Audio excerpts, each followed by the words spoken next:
चुनावी सभा में मंच पर विराजमान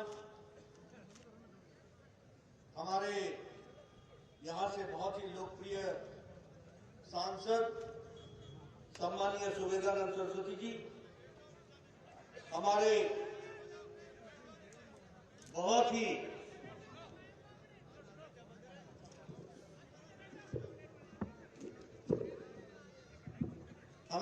ही मेधावी, कर्मठ और संवेदनशील हमारे प्रत्याशी सम्मानीय गजानंद कुमावत जी, हमारे राज्यसभा में मेरे साथी भाई विजयपाल तोमर जी, हमारे जिला के दुधारू अध्यक्ष श्री पवन मोदी जी, श्री कुमार जी लखोटिया जी, बलवंत सिंह जी और सज्जनों और मेरे नौजवान युवा साथी, मीडिया और प्रिंट मीडिया और इलेक्ट्रॉनिक मीडिया के मेरे साथी, सबसे पहले तो जब मैं यहां इस पावन धरती पर आया हूं, जो मेरा सौभाग्य है, मैं सबसे पहले तो बाबा बालीनाथ मंदिर को नमन करता हूं और उनका आशीर्वाद देता हूं। मैं खाटू श्याम मंदिर को भी और करणी माता को भी नमन करते हुए, समस्त देवी देवताओं को नमन करते हुए अपनी बात को प्रारंभ करता हूं। मैं बैठा बैठा देख रहा था, जब सुबेदानंद जी ने गजानंद जी का नाम लिया, तो जो आप लोगों ने जिस जोश के साथ तालियों की गड़गड़ाहट की,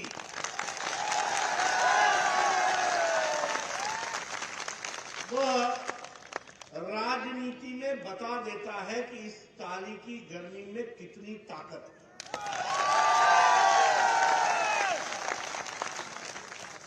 इसलिए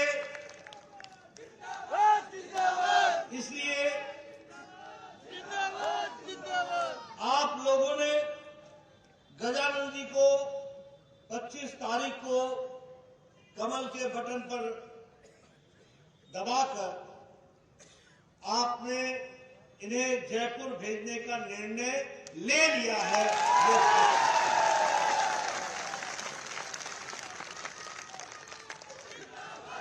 लेकिन मित्रों,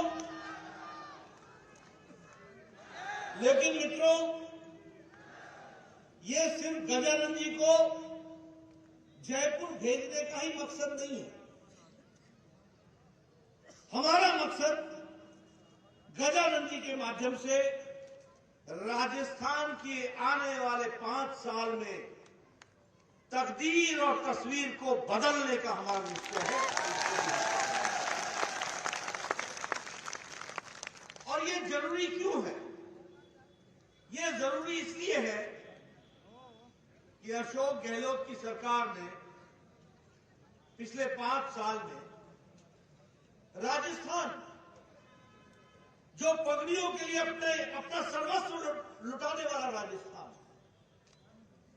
जो राष्ट्र की सेवा में नंबर 1 पर रहने वाला राजस्थान,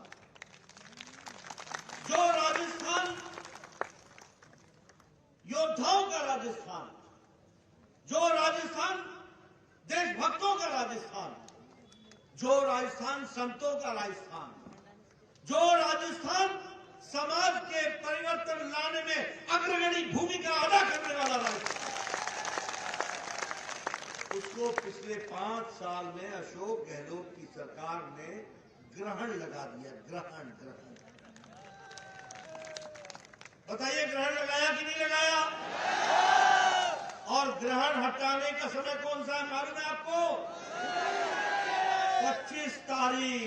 25 तारीख को ग्रहण हटा देना और गजानंद को जयपुर भेजना। इस बात को आपको कहना।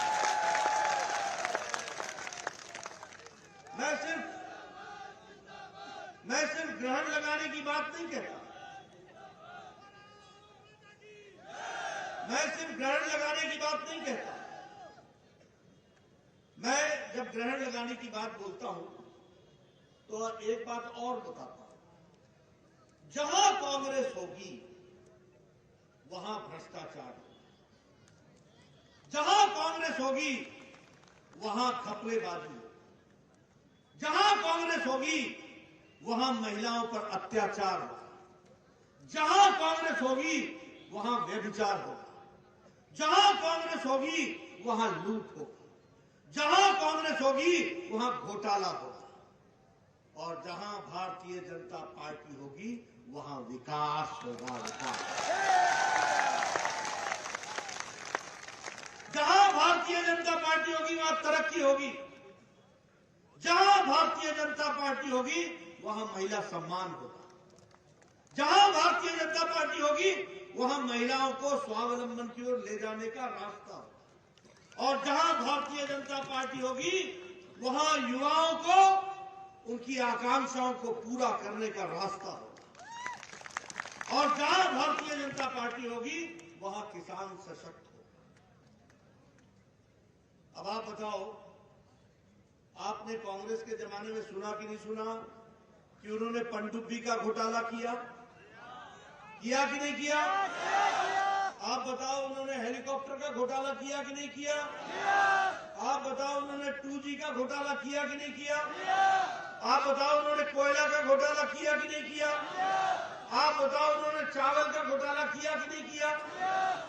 मतलब कांग्रेस ने न गगन छोड़ा, न समुद्र छोड़ा, न पाताल छोड़ा, न धरती छोड़ी, कोई तो नहीं छोड़ा, सब जगह घोटाले पे घोटाला कांग्रेस ने किया। आप बताओ, गहलोत सरकार में भ्रष्टाचार हुआ कि नहीं हुआ? आप बताओ, महिलाओं का उत्पीड़न हुआ कि नहीं हुआ?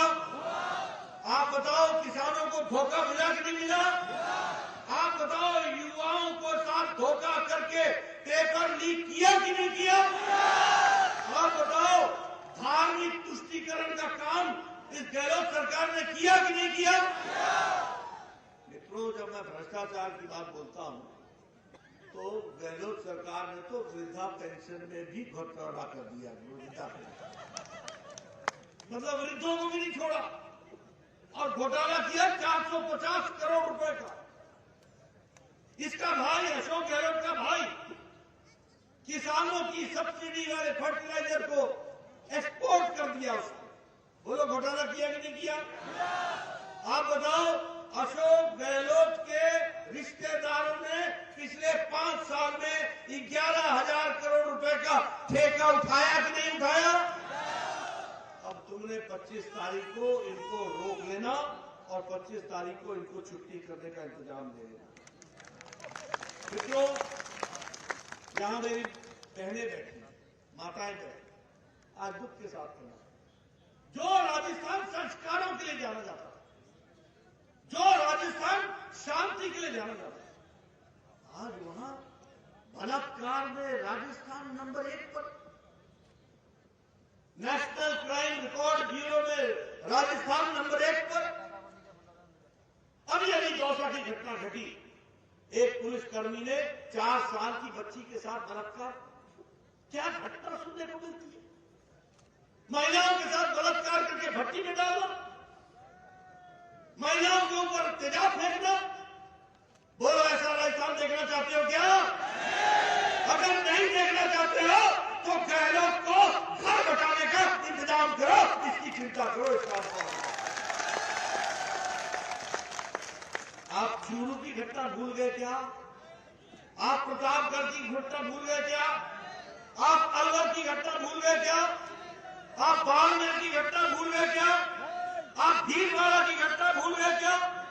आप अलवर की घटना भूल गए क्या? इन सारी घटनाओं का बदला लेने का दिन है 25 नवंबर। 25 नवंबर। मित्रों, बताओ,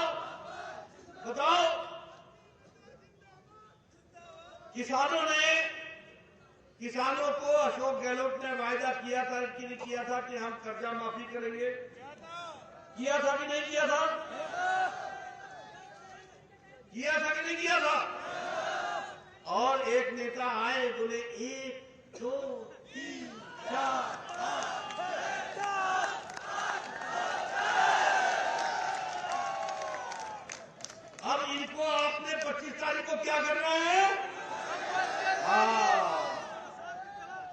रस गिनने वाले क्या होते हैं मालूम है ना?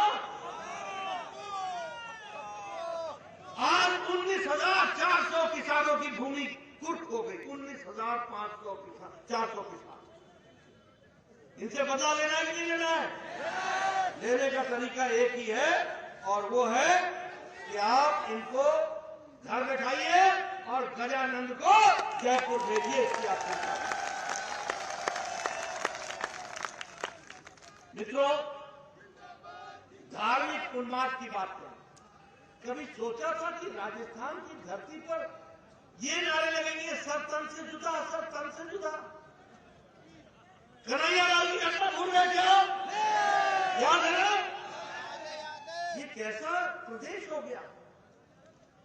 रामनवमी को हम शोभा यात्रा नहीं निकाल सकते, जुलूस नहीं निकाल सकते, कांवड़ यात्रा नहीं निकाल सकते, और एक तरफ पीएफआई जो बैंक संगठन है उसको जुलूस निकालने का और भाषण देने का अधिकार मिलता है। ऐसी सरकार को रहने देना है क्या? आपको याद है ना राम का मंदिर टूटा? आपको याद है ना 300 साल का शिव जी का महाराज का मंदिर टूटा? याद है आपको? बुलडोजर चला कि नहीं चला? आपने 25 तारीख को बुलडोजर चला देना और कमल का बटन दबा करके आपने भारतीय जनता पार्टी को विजय हासिल करा। आप बताइए, हमारे नौजवान यहाँ हैं, कभी सुना है 5 साल में 19 बार पेपर लीक हो? 19 बार। पटवारी का पेपर लीक, पुलिस भर्ती का पेपर लीक, वन रक्षक का पेपर लीक, पुलिस में भर्ती का पेपर लीक। बोलो, ये लीक वाली सरकार चाहिए क्या? चाहिए क्या? मैं जैसे सुनना चाहता हूं, चाहिए क्या? अगर नहीं चाहिए तो गजानंद को कमल के बटन पर हाथ को उंगली दबा करके आपने चुनाव जिताना है। मित्रों, मैं यहां ये भी कहना चाहता हूं, क्या क्या सुन रहा हूं। जब मैंने कहा ना कि राजस्थान को ग्रहण लग गया है, कभी आपने सुना कि सेक्रेटेरिएट के योजना भवन में 2 करोड़ 31 लाख रुपए मिल जाए? कभी आपने सुना कि 1 किलो सोना मिले? ये किसका सोना? ये किसका 2 करोड़ 31 लाख? और कहां मिल रहा है? सरकारी कार्यालय में, सरकारी कार्यालय के अलमारी में। बताओ, ऐसी भ्रष्टाचारी सरकार चाहिए क्या? चाहिए क्या? और लाल डायरी याद है ना? लाल डायरी याद है ना? ये लाल डायरी 25 तारीख को 3 तारीख को निकलेगी बाहर, और जो जो उसमें नाम होंगे ना वो सब अंदर होंगे। ये भी आपने मित्रों, मैं यहां ये भी कहना चाहता हूं, आपको मैंने भ्रष्टाचार की तस्वीर दिखा, लेकिन आप मानते हैं कि नहीं मानते हैं कि मोदी जी के राज में देश तरक्की किया है, बढ़ा है, आगे विकास हुआ है। आज जब दुनिया की सारी देश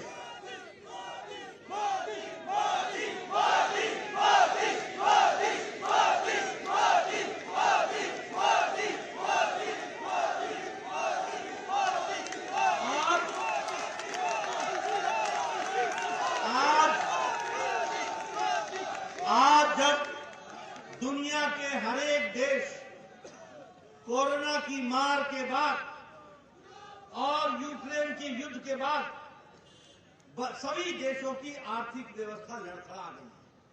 क्या अमेरिका, क्या ऑस्ट्रेलिया, क्या जापान, क्या यूरोप, क्या रशिया, सबकी अर्थव्यवस्था लड़खड़ा गई। लेकिन मोदी जी के नेतृत्व में भारत ने 11वें नंबर से ब्रिटेन को पछाड़ते हुए 5वें नंबर की अर्थव्यवस्था भारत का है।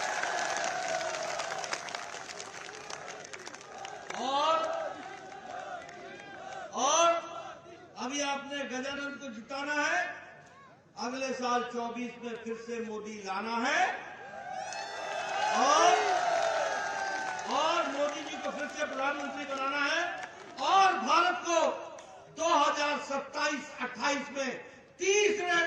अर्थव्यवस्था बनाना है, इसको हम करते हैं। इसलिए मित्रों, आप बताइए, प्रधानमंत्री गरीब कल्याण अन्न योजना में मोदी जी ने 5 किलो चावल, 5 किलो दाल, 5 किलो गेहूं, 1 किलो दाल दिया कि नहीं दिया? दिया कि नहीं दिया? 80 करोड़ की जनता को मुफ्त में राशन पहुंचाया कि नहीं पहुंचाया?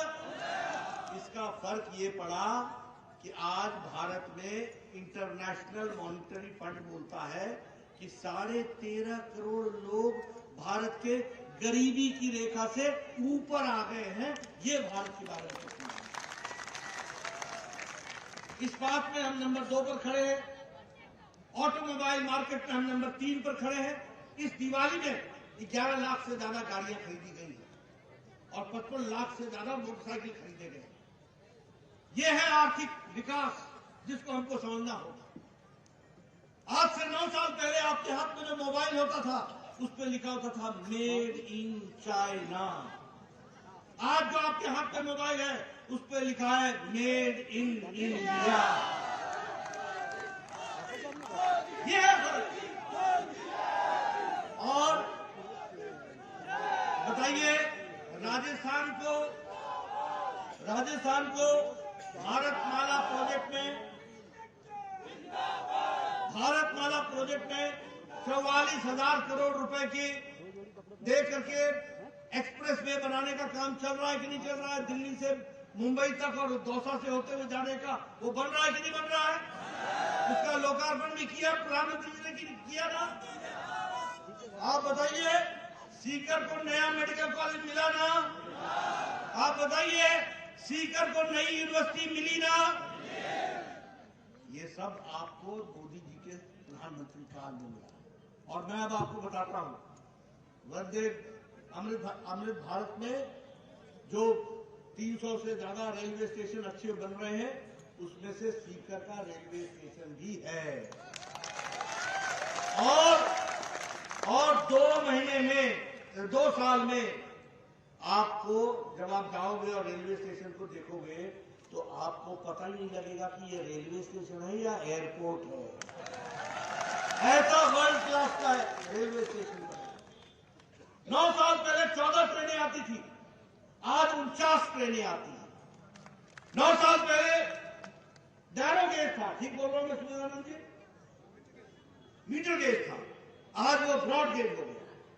9 साल पहले राजस्थान में डीजल के इंजन चलते थे, आज राजस्थान में रेलवे में 75% इलेक्ट्रिफिकेशन हो गया है। इलेक्ट्रिफिकेशन, बोलो विकास करके दिया कि नहीं दिया? अब आपको मैं बताता हूं, रोजगार की दृष्टि से पिछले 6 महीने में प्रधानमंत्री जी ने निर्णय लिया है कि 10 लाख लोगों को सरकारी नौकरी देनी है। हाथ में उनके हम अपॉइंटमेंट लेटर थमाएंगे। और 6 लाख लोगों को मोदी जी ने हाथ में अपॉइंटमेंट लेटर थमा करके सरकारी नौकरी दी। 6 लाख।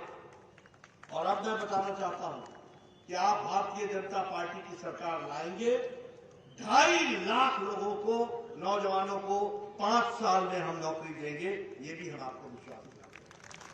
मित्रों, यहां ये भी मैं बताना चाहता हूं कि अभी आपको प्रधानमंत्री किसान सम्मान निधि में साल का 6,000 रुपए मिलता है किसानों को। आप गजानंद को चुनाव जिता के भेजना, हमारी सरकार बनाना, साल का 12,000 रुपए हम देंगे और किसानों के सम्मान देंगे।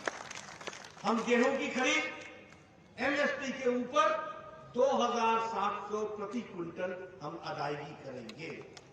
और उसी तरीके से जिन किसानों की जमीन, 19,400 किसानों की जमीन जो गहलोत सरकार ने कुर्क की है, हम कंपनसेशन नीति बना करके हम उनको न्याय दिलाएंगे और उनको न्याय दिलाएंगे। इस बात को किसान भाई, एक बात और सुन लेना, आज गहलोत सरकार की भ्रष्टाचारी सरकार, गुजरात में पेट्रोल और डीजल 100 रुपए से नीचे है और यहां 100 रुपए से ऊपर है। उत्तर प्रदेश में 12 रुपए कम है, यहां 12 रुपए ज्यादा है। उसी तरीके से मध्य प्रदेश में 12 रुपए कम है।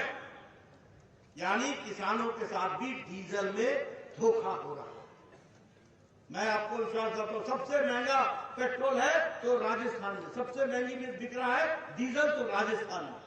आप गजानंद जी को चुनाव जिता के भेजो, हम फिर से इसकी समीक्षा करेंगे और आपको न्याय दिलाएंगे, पेट्रोल और डीजल सस्ता करेंगे। ये मेरी बात है।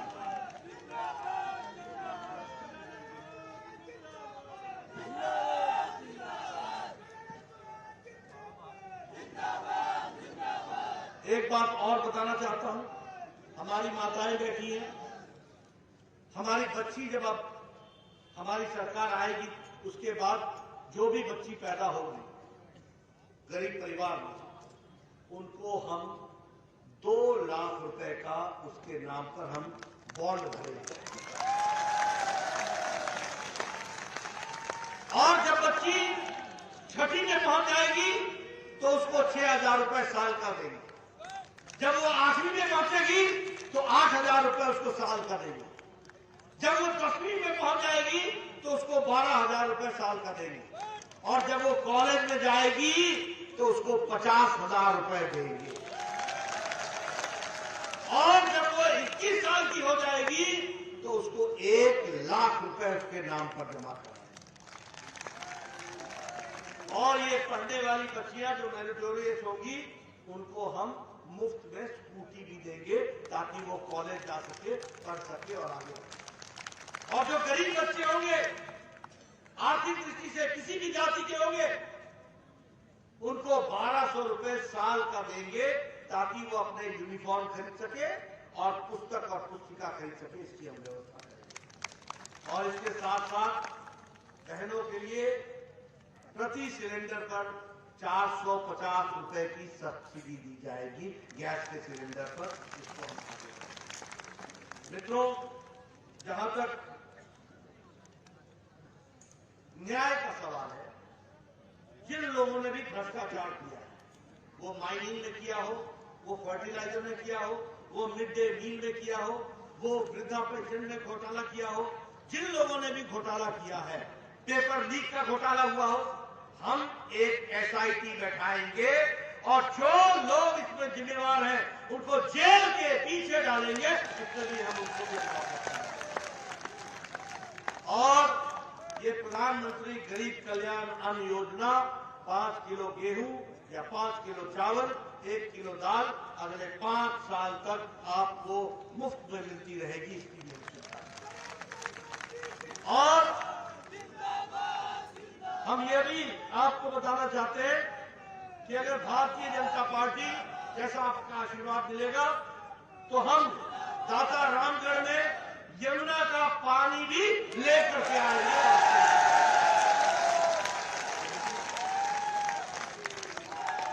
अब अंत में आपसे मेरा निवेदन है कि आप एक ही काम कीजिएगा, अपना वोट तो आप डालेंगे ही डालेंगे। अगले 2-3 दिन एक तो इन लोगों से बच के रहना। आप समझ गए ना किन लोगों की बात कर रहा हूं? समझ गए ना? ये बड़ा जादूगर, बाजीगर, ये सब काम जानते हैं। इनसे बच के रहना और अपने वोट को संभाल के रखना, अपने मोहल्ले के वोट को भी संभाल के रखना, अपने रिश्तेदारों के वोट को भी संभाल के रखना और कमल खिला करके फिर से राजस्थान का विकास करना। ये काम बोलिए, गजानंद को चुनाव जिताएंगे ना? गजानंद को चुनाव जिताएंगे